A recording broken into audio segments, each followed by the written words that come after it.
Google Chrome page unresponsive and not responding problem. Hey everyone, welcome back to the channel.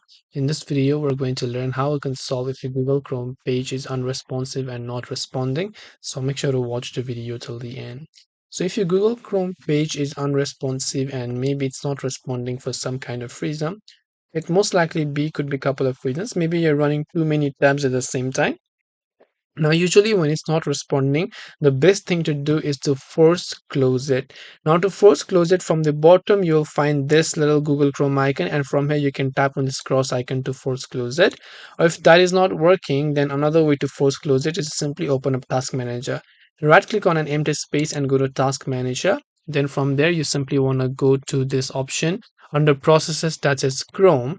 Then right click and click on end task, and that will successfully close Chrome, and then you can reopen it again and try to do the things you were trying to do earlier.